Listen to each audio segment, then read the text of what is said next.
Mafia के बोकारो से चुनाव लड़ने की बात आई, मैंने ऐलान किया अपने लोगों के बीच कि कभी बोकारो से किसी माफिया को विधायक नहीं बनने दूंगा और मेरा चुनाव लड़ना तय है। चाहे मेरी जीत हो चाहे मेरी मौत हो, मैं चुनाव निश्चित लड़ूंगा। जो भी हमारे लोग शुभचिंतक थे उन्होंने कहा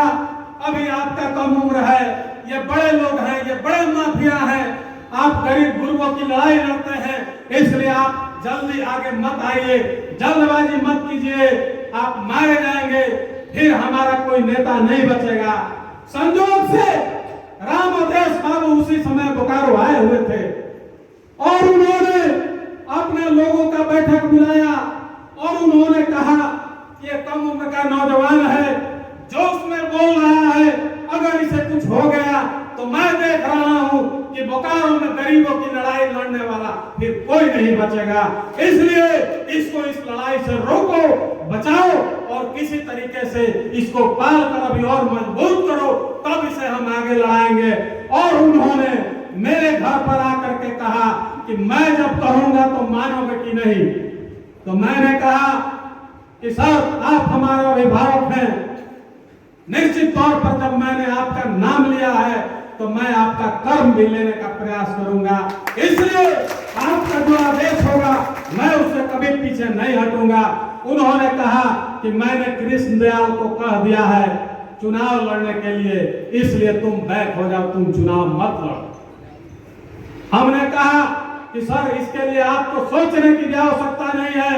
आप कृष्णदयाल जी को चुनाव लड़ाएं या किसी को भी लड़ाएं, अगर आप मुझे कह दिया कि तुमको चुनाव नहीं लड़ना है तो मैं चुनाव नहीं लड़ूंगा, लेकिन उस माफिया के खिलाफ लड़ाई के जंग में निश्चित तौर पर एक सिपाही बनकर मैदान में मैं जरूर रहूंगा। साथियों, कृष्णदयाल बाबू बैठे हैं बैट बॉल छाप पर, इनको हम लोगों ने बोकारो विधानसभा का चुनाव लड़ाया और उस माफिया से सीधा टक्कर लिया, गोलियां चली, मेरे ऊपर भी गोली चला, उनके लोग भी घायल हुए, हमारे लोग भी घायल हुए, एक आदमी मारा भी गया, लेकिन हम लोगों ने उनको चुनाव जीतने नहीं दिया।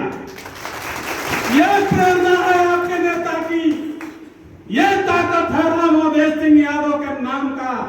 और उन्हीं के प्रेरणा से चलने वाले कृष्णदयाल जी जो आज मैदान में आपको लेकर चलने का काम कर रहे हैं। मैं कहता हूं मैं किसी का पक्ष नहीं लेकर बात करूंगा। अगर आपको लगता है कि आपके नेतृत्व में आपके संगठन में कोई कमजोरी है, आपको यह अधिकार है कि आप उसमें आकर अपनी बात को रखें। अगर आपको कोई डिसीजन गलत लगता है तो आप उसमें अपना